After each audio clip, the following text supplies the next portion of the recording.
네, 안녕하십니까. 저는 2부 좌장을 맡은 중앙지원단의 부단장을 맡고 있는 연세대학교 보건대학원 김유석입니다. 네, 오늘 저희 중지단 주제로 2023년 정신건강 정책 포럼을 진행하고 있고요. 아마 대부분 들으셨을 텐데 일부에서 WHO의 정신건강 서비스 정책에 대한 강의를 들으시고 발표를 들으시고 토론을 이어졌고요. 저희 2부에서는 이런 관련해서 저희 한국에서 이런 정신건강 서비스 정책 서비스에 대해서 이루어지고 있는 현재 상황에 대해서 두 분 발표와 네 분의 토론이 이어질 예정입니다. 네, 지금 사람 중심 인권 기반 회복 지향의 정신건강 서비스 정책, 우리 서비스에 대해서 두 분 발제가 있으실 텐데요. 사실 저희가 하고 있는 아마 이 자리에 참여하신 많은 분들이 정신건강 서비스를 직접 제공하시고 계신 분들도 많이 있으실 겁니다. 사실 다들 이런 사람 중심의 인권 기반의 회복 지향의 서비스를 제공하기 위해서 노력을 해주시고 계시지만 많은 분들이 아시다시피 저희 정신건강의 여건들이 사실은 열악한 부분들이 있어서 이런 서비스를 해주시는데 좀 애로사항들도 있으실 것 같고요. 지금 관련해서 이러한 방향성을 가지고 정신건강 서비스를 제공해주고 계시는 연구개발하고 계시는 두 분 우리 교수님들의 발제를 듣고 또 이후에 토론을 이어가도록 하겠습니다. 네, 먼저 오늘 첫 번째 발제는 인권 기반 회복 지향 정신건강 서비스 국내 개발 및 보급을 하고 계시는 조영혁 교수님이시고요. 현재 아주대학교 병원의 정신의학과 교수로 계시면서 수원시 성인정신건강복지센터장을 역임하고 계십니다. 네, 발표 부탁드리겠습니다. 네, 소개 감사드립니다. 소개받은 조용혁이라고 합니다. 오늘 제가 이 30분 정도의 시간 동안에 말씀드릴 내용은 인권 기반 회복 지향 정신건강 서비스 국내 개발 및 보급이라는 제목입니다. 이 제목은 저희가 실제 연구를 하고 있는 연구 주제이기도 하고요. 이것을 저희가 시범 그리고 시험 운영을 해보았을 때 어떤 것들을 느꼈는지에 대해서 자유롭게 좀 말씀드리는 시간을 가져보도록 하겠습니다. 네, 첫 번째로 퀄리티 라이츠라는 개념이 중요합니다. 오늘 1부에서 나탈리 드류와 미셸 펑크께서 말씀을 해주셨는데요. 퀄리티 라이츠라는 이 하나의 이니시에이티브, 사업과 정신, 그리고 실제적인 가이던스가 지금 저희 연구의 가장 근간이 되기 때문에 먼저 짚고 넘어가겠습니다. 이 퀄리티 라이츠라는 것은 하나의 사업이고 WHO에서 주관하고 있습니다. 지금 보시면은 이런 것들이 발생하게 된 원인은 WHO에서 정신건강 서비스 실태 조사를 하게 되었거든요. 그러게 되니까 정신건강 영역에서 낙인과 차별 그리고 인권 침해로 이어지는 하나의 고리가 있다였습니다. 그렇기 때문에 인권에 기반한 회복지향 정신건강 서비스가 필요하겠다라는 결론에 이르렀고 2012년부터 이 퀄리티 라이츠라는 하나의 사업이 시작이 된 거였습니다. 네, 그래서 아까 전에 말씀드렸듯이 이 CRPD라는 하나의 토양이 있습니다. 아까 전에 이제 나탈리 드류께서도 하나하나 설명을 해주셨는데요. 이제 12, 14, 19, 25조 UN 장애인 권리 협약이죠. 이런 것들을 이제 정신건강 영역에서 실현을 시키자라는 게 하나의 주요 맥락입니다. 그래서 먼저 2019년에는 이 코어가 되는 핵심 훈련 도구와 그 다음에 세 가지의 특화 훈련 도구를 WHO 퀄리티 라이츠 이름으로 얘기를 하게 됩니다. 이게 대면 훈련 도구라고 우리에게는 알려져 있습니다. 한글로는 이런 식의 훈련들입니다. 핵심 훈련에서는 인권과 강압 이런 것들에 대해서 얘기가 나오고요. 특별 훈련에서는 이제 회복과 자기결정권 등에 대해서 나옵니다. 결국에 이 2019년 대면 가이드라인이 중요한 이유는요. 인권기관 인간중심 회복지향 서비스라는 것을 뛰어넘어서요. 이것이 하나의 이념과 사회운동이라는 게 아니라 실질적인 지침으로 구체화돼서 임상 현장에 적용할 수 있게끔 만들었다는 데 있습니다.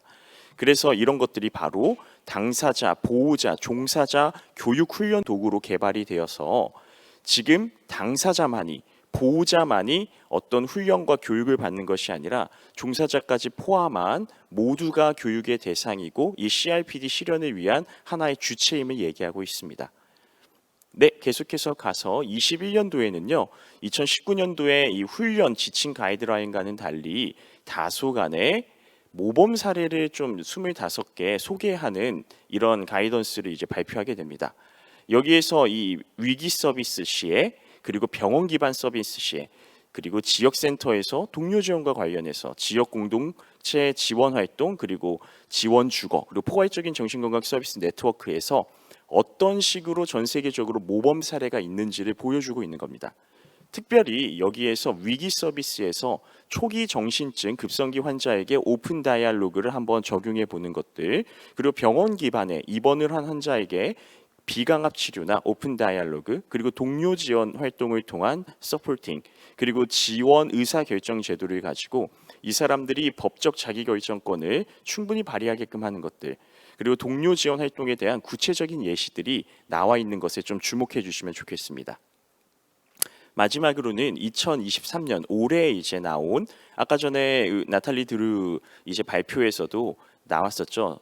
방금 나온 따끈따끈한 거라고 보면요, 이것은 법률과 정책과 관련된 겁니다. 제가 뒤에도 설명하겠지만 인권 기반 프랙티스, 이런 활동을 하기 위해서는요, 인권 기반의 정책이 디자인이 돼야 되는데 그때 사용할 수 있는 지침을 이제 나오기까지 합니다. 그래서 국가가 인권을 준수하는 방식으로 법을 개발하고 시행하고 평가하는 데 필요한 절차 단계상의 지침을 이제 만드는 데 이르게 됩니다.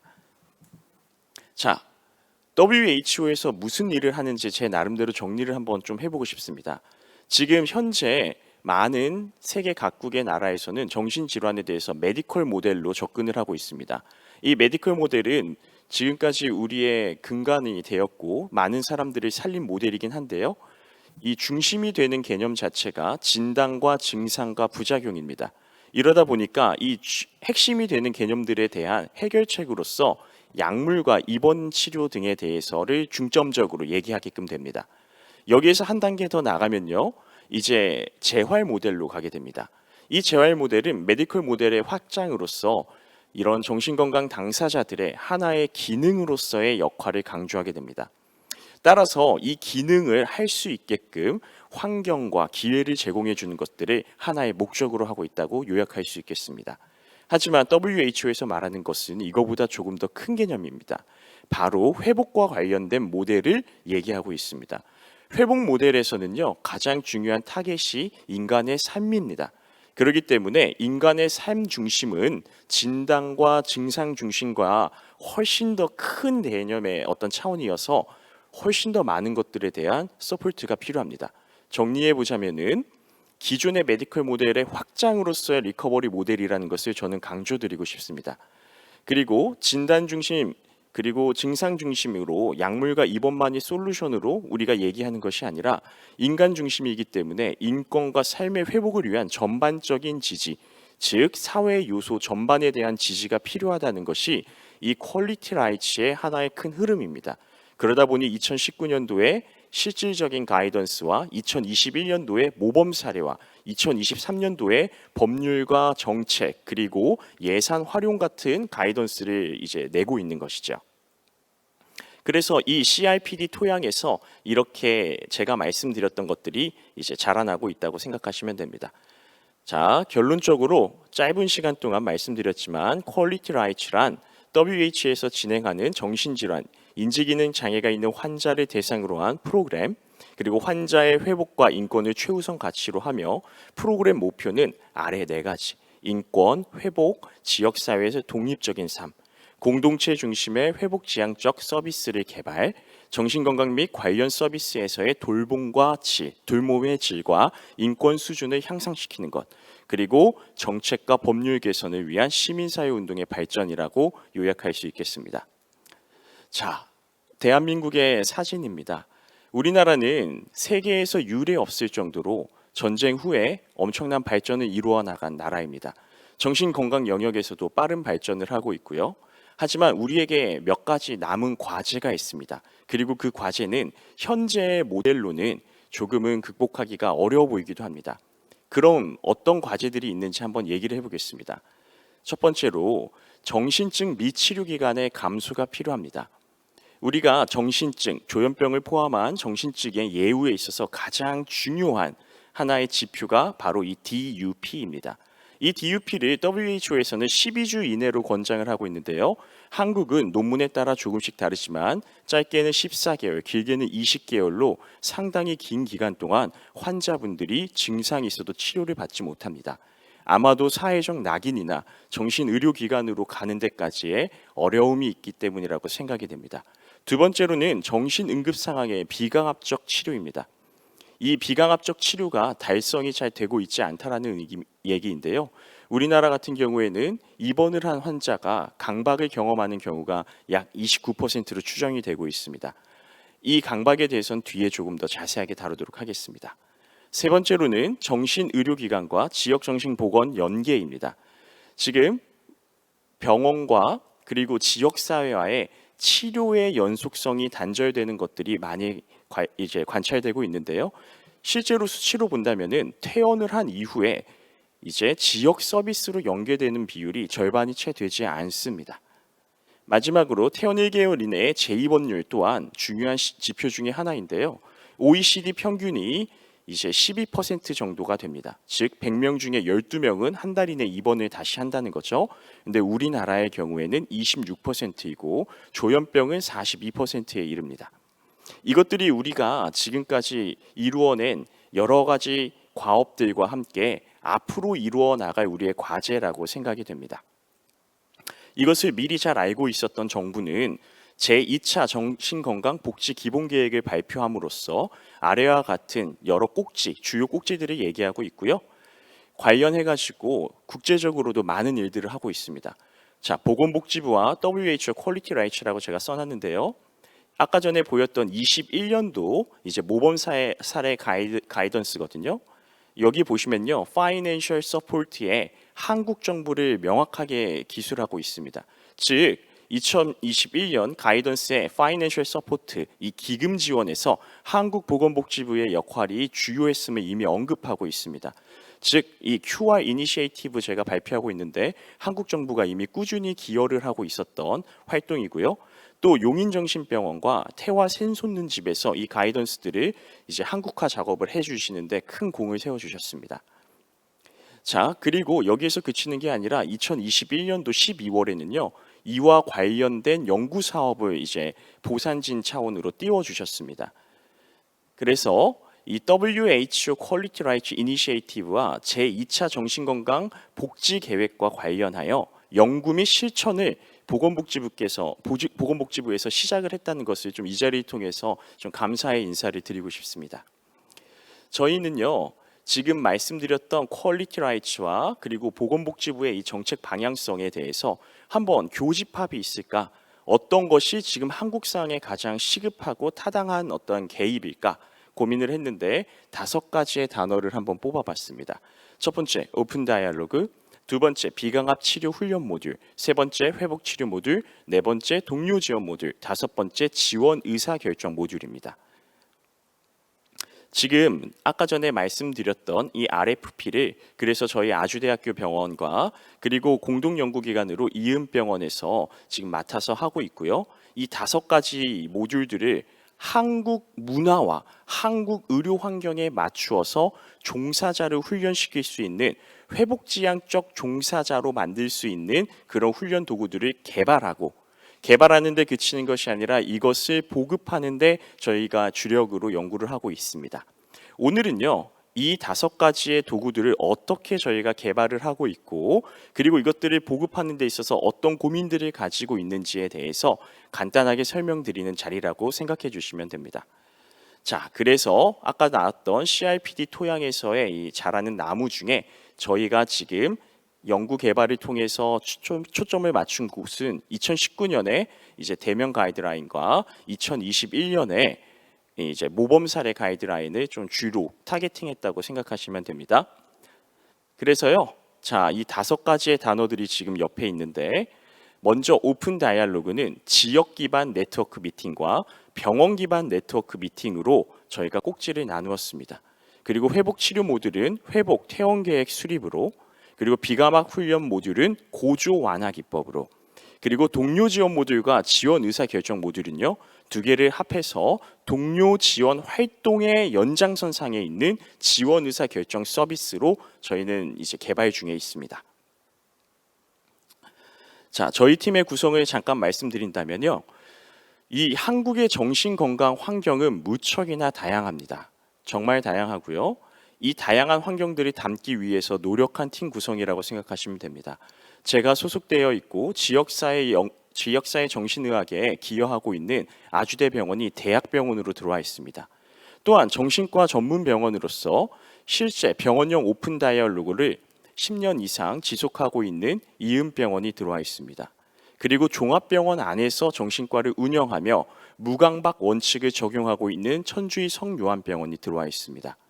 마지막으로 우리다운 프렌즈라는 당사자 단체가 저희의 또 팀으로 들어와 있어서 당사자부터 1차, 2차, 3차 병원에 이르기까지 저희가 모든 것들을 조금 이렇게 아우르려고 노력하고 있다는 것, 그리고 관련된 구성 연구진으로서도 다학제적 연구진이 지금 회복과 이 퀄리티 라이츠 정신이 한국에 자리 잡기 위해서 무엇이 필요한지에 대해서 다양한 차원에서 얘기하고 있다는 것을 말씀드리려 합니다. 자문으로는 아까 전에 저희 이제 질의응답을 해주셨던 미셸 펑크와 오픈 다이얼로그에 있어서는 가장 국제적으로 공신력 있는 단체 오픈 다이얼로그 UK에 지금 장을 맡고 계신 닉 푸트만이 함께해 주시고 계시고, 아까 전에도 통역으로 참여해 주셨던 김성수 선생님이 2019, 2021, 2023 모두 이제 그 컨트리뷰터 앤 리뷰어로 외부의 어떤 기여자로서 지금 참여하고 계십니다. 자, 저희는 여기에서 그치지 않고 현장의 목소리가 반영되기 위한 자문 구조를 가지고 있습니다. 바로 수원시 성인정신건강복지센터, 그리고 우리다운 프렌즈나 파도송과 같은 당사자 단체와 늘 함께하며 이런 자문들을 얻고 있습니다. 1년차, 2년차, 3년차 연구의 목적들이 이렇게 되는데요. 결국에 종합하자면은 프로그램을 개발한다. 이때 중요한 것은 퀄리티 라이츠 이니시에이티브의 정신을 바탕으로, 그리고 그것이 하나의 선언적인, 하나의 이론적인 것으로 끝나지 않는 것을 확인하기 위해 시험 및 시범 운영을 하고요. 저희 나름대로 효과성 검증을 위한 연구를 진행한다. 마지막으로 이것을 전국에 보급시킨다. 이렇게로 정리할 수 있겠습니다. 자, 먼저 오픈 다이얼로그입니다. 오픈 다이얼로그는 제가 아까 전에 말씀드렸던 이제 두 가지 병원 기반과 지역사회 기반 네트워크 미팅인데요. 이 오픈 다이얼로그는 2부에서 자세히 다룰 예정이기 때문에 저는 간단히 하겠습니다. 지금 그림에서 보이는 여러 학문적인 이론 배경을 통해서 오픈 다이얼로그를 야코 세이큘라라는 박사님께서 좀 정리해 주셨고요. 네, 이것을 무엇이냐, 이 정체가 무엇이냐, 정신증 위기 당사자를 향한 하나의 접근법이자 철학이라고 얘기를 좀 드리겠습니다. 그래서 그림들이 있는데요.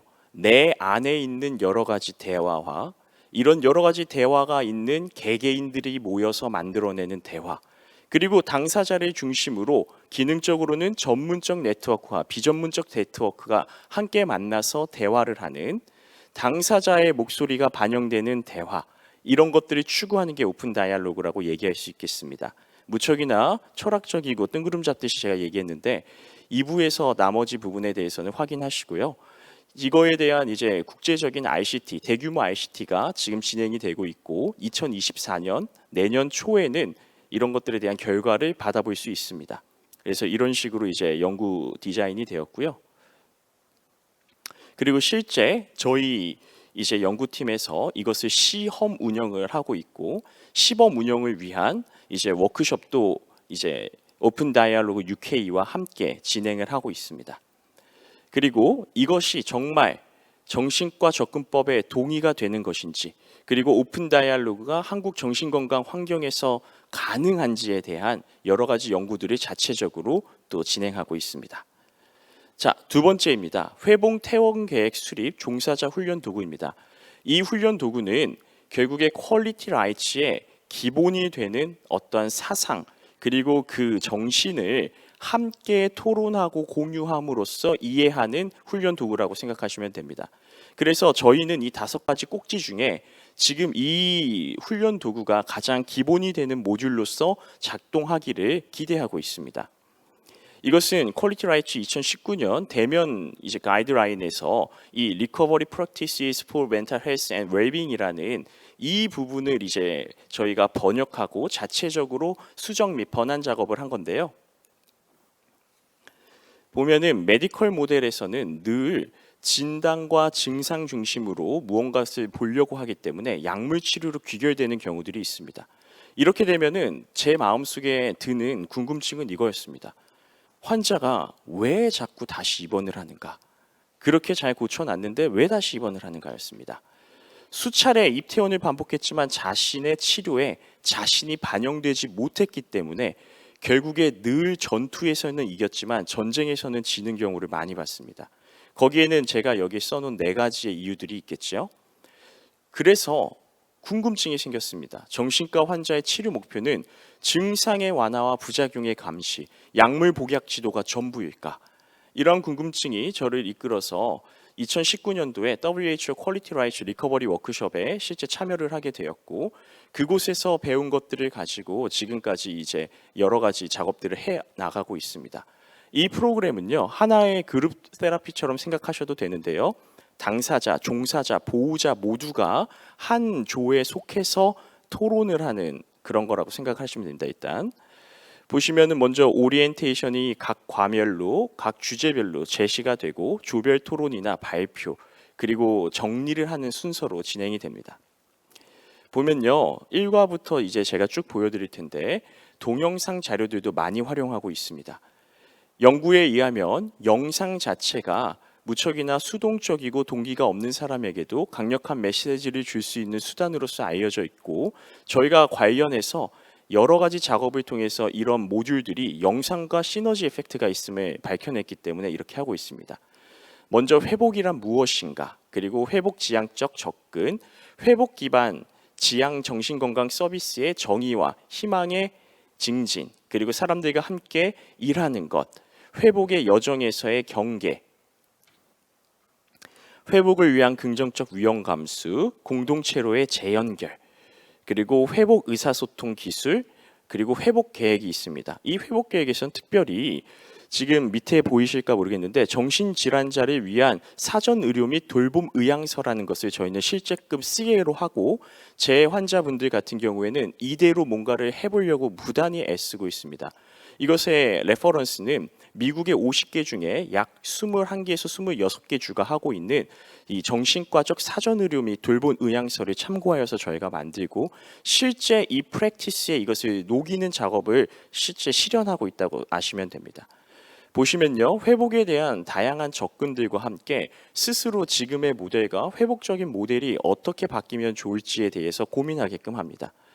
그리고 그 안에서 회복의 여정이 선언으로 끝나는 것이 아니라 어떻게 하면 될지, 여기에서 보호자와 종사자는 무엇을 신경 써줘야 될지, 이런 것들에 대한 이야기들을 실제 토론을 하면서 갑니다. 그리고 저는 이 프로그램에서 가장 중요한 점이 각자를 위한 정신화 작용이라고 생각합니다. 서로의 어떠한 역할과 서로의 뷰에 대한 이해를 주고받는 것들을 자연스럽게 일어나게끔 하는 도구라고 생각하시면 됩니다. 실제로 시험 및 시범 운영으로 퀄리티 라이츠 회복 프로그램을 저희 납병동에서 계속해서 하고 있습니다. 그리고 이런 것들이 지역사회 센터에서도 적용을 하고 있습니다. 지금 2019년부터 2023년도까지 제가 이러한 프로그램을 납병원에서 진행을 하면서 어떤 것들이 바뀌었냐? 먼저 이것이 하나의 선언과 하나의 이념이 아니라 진짜 임상에서 사용할 수 있구나.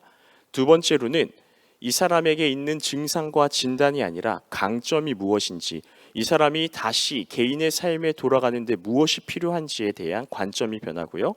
마지막으로는 무엇에 대해서 우리가 각자에게 마땅히 가져야 될 책임과 역할을 부여해야 될지, 이런 것들에 대해서 이제 달라지게 됩니다. 즉, 적어도 이 프로그램을 만난 이후에는 치료자는 이런 생각을 하게 됩니다. 치료에 당사자가 반영이 되는가? 그리고 이 내용을 당사자와 보호자와 함께 공유한다는 것. 이것이 결국에는 종사자의 변화는 치료 목표의 변화로, 그래서 일과 사랑의 회복으로의 어떠한 공통된 그 비전을 제시할 수 있다라는 것이 큰 어떤 변화라고 저는 생각을 합니다. 실제로 관련된 연구들도 또 진행을 하고 있고요. 결국에 이 회복 퇴원 계획 수립 종사자 훈련 도구는 다양한 것들 가운데 회복에 집중한, 그리고 일방적인 강의 형식이 아닌 서로가 만들어가는 회복의 정의를 공유하는 시간이라고 보시면 됩니다. 예, 두 번째로 고조 완화 기법에 대해서 말씀을 좀 드리겠습니다. 자, 흥분한 환자에게 우리는 보통 고조 완화 기법, 우리는 보통 강압적 치료를 시행합니다. 격리와 강박이죠. 여기에서는요, 여러 가지 부작용이 발생합니다. 치료적 동맹 와해, 의학적 후유증, 입원 기간 증가, 직원 부상의 증가. 그런데요, 이렇게 리스크가 많은, 위험성이 많은 이 치료임에도 불구하고 정신과 의사들이 처방을 하는데 원하는 사람이 없습니다. 그러면 이것을 왜 시행하는 걸까요? 우리 모두 흥분한 환자에게 있어서 다른 대안이 없다고 생각하기 때문입니다. 그렇다면 이건 정말 치료는 맞을까요? 이 기원이 어디에서 기원이 되는 걸까요? 이것은 사실은 의학적인 이유가 아니라 사회문화적 전통에서 기인했다라는 사실을 저희는 좀 발견하였습니다. 자, 먼저 근거 중심으로 여러 가지 논문 자료를 좀 같이 요약해서 보겠습니다. 쌈싸에서는 치료적 동맹을 와해시키고 반치료적이다, 격리와 강박이. 그리고 다른 여러 논문들에서는 유럽의 국가들을 봤을 때 이 격리 강박은 치료의 기원보다는 문화적 기원이었다. 그리고 퀄리티 라이츠에서도 직접적인 이 격리 강박으로 사망에 이르는 경우들이 있고, 아까 전에 미셸 펑크도 계속해서 얘기하고 있지만 경제적인 어떤 측면에서도 이 비강압적인 치료는 비싸고 폭력적이고 해로웠다라는 얘기들을 하고 있습니다. 마지막으로 격리 강박은 인권 침해와 심리적 외상, 그리고 신체적인 고통으로 인해 건강 상태 전반에 악영향을 끼친다라는 얘기를 하고 있습니다. 자, 그렇다면은 대안이 있을까요? 그리고 효과적인, 그리고 현실적인 대안이 있을까요? 이거에 대해서 여러 논문들이 이미 근거를 제시하고 있습니다. 실제로 우리가 대안이 없다라고 생각하는 그 마음가짐을 대안이 있다라는 것으로 바꾸고 조금의 팁을 가지고 있다면은 여러 가지가 바뀔 수 있습니다. 특히 마지막에 지금 오른쪽 하단에 있는 천주의 성요한병원이 있는데요. 이 병원은 무강박 원칙을 실현하고 있고 실제로 개원 이후로 한 번도 환자를 적어도 끈으로 묶은 적이 없습니다. 자, 여기 있는 나이스 가이드라인과 WHO 퀄리티 라이츠에서도 이거에 대한 요소들과 함께 이 굵은 글씨로 되어 있는 고조 완화 기법을 얘기하는데요. 아까 말씀드렸던 이 성요한병원에서 퀄리티 라이츠의 정신을 기반으로 해서 다른 여러 가지 가이드라인을 가지고 이 고조 완화 기법을 만든 겁니다. 퀄리티 라이츠에서는 도수 압박에 대해서 이야기하고 있지 않습니다. 하지만 이 천주의 성요한병원과 저희가 함께하는 것은 다른 여러 가이드라인들을 가지고 도수 압박은 허용을 하고 있고, 이것 또한 저희가 한국의 보급, 한국 문화에 대해서 이것을 잘 이해시키기 위한 하나의 노력으로 생각해 주시면 감사하겠습니다. 그래서 흥분에 대한 이해, 그리고 강압적 치료를 할 때 고려사항, 예방을 위한 치료적 환경 조성 및 환자 평가 조기 개입 결정, 그리고 안정화 기법들, 이것은 약물도 있겠고요, 도수 압박법도 있겠고, 마지막으로 이것이 하나의 서로 감정을 불키는 사건이 아니라 이것을 통한 디브리핑과 위기 반응팀의 더욱더 세라피틱 얼라이언스, 치료적 동맹을 공고히 하는 것들로 우리가 이 목차를 좀 짜가지고 훈련을 도구를 개발하고 있습니다. 실제 추계 학술 대회에 이번 연도 본학회에 이걸 심포지움으로 올려서 저희가 함께 또 강의도 하고 있었었고요. 보시는 것과 같이 체계적인 이제 실질적인 그런 어떤 가이드라인을 제공하고 있습니다. 실제 이제 워크숍도 얘기를 하고 있고 이것을 시행하는 병원들이 점차 늘려나가길 소망하고 있습니다. 마지막으로 동료 지원 의사 결정 서비스인데요. 이 부분은 2부에서 자세히 다루기 때문에 저는 간단히만 남기겠습니다. 여기 보이는 여러 가지 퀄리티 라이츠 대면 도구를 번역했고요. 입원을 한 환자분께서 여러 가지 방법을 통해서 자기의 권리를 보호할 수 있는 절차를 가지고 있는데 그중 하나가 절차 보조 사업입니다. 이 절차 보조 사업은 절차 보조인들이 실제로 당신이 치료를 받으려고 원치 않는 입원을 했을지라도 이러이런 절차에 의해서 당신의 의사가 전달될 수 있음을 도와주는 사람들인데요. 그 역할을 동료 지원가가 한다라는 것이 핵심입니다. 그래서 동료 지원자가 절차 보조인으로 활동을 하는 것이고요. 이것은 절차 보조 사업 자체만의 어떤 기능뿐만 아니라 동료 지원 서비스를 통해서 실제로 치료적 효과와 입원 및 기관에 대한 신뢰, 내가 억울하게 입원을 했습니다라고 얘기를 할지라도 여러 가지 절차에 의해서 이 기관에서 이런 것들을 충분히 열어놓고 있고 그럼에도 불구하고 내가 입원을 하는 것이 신뢰할 만한 결정이었구나. 그리고 회복에 대한 희망으로 이어지고 있다라고 저희가 관찰하고 있습니다. 그래서 보이는 여러 가지 훈련 도구들을 실질적으로 만들고 교육하고 있고요. 실제 서울시 절차 보조 사업을 하고 경기도 절차 보조 사업을 하는 이 두 기관 파도송과 우리다운 프렌즈에서 저희와 함께 자문회의를 통해서 아이디어를 주시고 현실에 알맞은 것들로 다듬어 주시고 계십니다. 자, 이렇게 해서 제가 5가지에 대해서 다 설명을 드렸습니다. 결국에 제가 아까 말씀드렸듯이 개발, 그리고 시험, 시범 운영과 효과성 검증, 그리고 가장 중요한 바로 전국 보급이 저희 과제라고 했는데요. 이 전국 보급이라는 것은 무척이나 어려운 일입니다. 개발과는 다르고요. 그런데 아까 말씀드렸듯이 이 메디컬 모델과 리커버리 모델은 대안적인 하나의 어떻게 보면은 편을 갈라서 있는 개념이 아니라 확장의 모델이라고 저는 생각을 합니다. 그리고 이 확장의 모델 가운데서 다양한 환경과 다양한 전문가들의 의견이 다를 수밖에 없습니다. 우리의 이상이 서로 다 다르다라는 것 또한 무척이나 어려운 하나의 허들일 수 있습니다. 하지만 이러한 다양한 목소리와 서로의 이상 가운데 현실 가능한 것들, 그리고 우선순위에 대해서 우리가 대한민국의 시급성과 타당성을 고민하는 게 전문성이라고 생각을 합니다. 그런 차원에서 우리는 선언과 이념적인 가이드라인이 아닌 한국의 임상 현장, 즉 병원과 지역사회에서 적용할 수 있는 실용적인 프로그램의 개발이 필요하다는 결론, 이를 위해선 정신건강 영역에 다양한 관점을 포용하고 수용하는 것이 필요하고 연구뿐 아니라 예산과 전체 그리고 법적 지원이 필요하다는 말씀을 드리고 싶습니다. 제 개인적으로는 회복에 대한 이 모델은 당사자, 보호자, 종사자, 사회 모두를 회복시킨다고 봅니다. 당사자, 보호자는 자신의 증상과 질환에 대한 그리고 삶에 대한 회복을, 치료자는 치료자로서의 회복을, 그리고 사회는 더욱더 건강하고 약자의 목소리나 우리 모두의 목소리가 경천되는 그런 회복을 맛볼 수 있습니다. 저는 이러한 것들에 대해서 오늘 이 자리를 마련해 주신 우리 모든 분들께 정말 진심으로 감사를 드리면서 발표를 마치도록 하겠습니다. 감사합니다.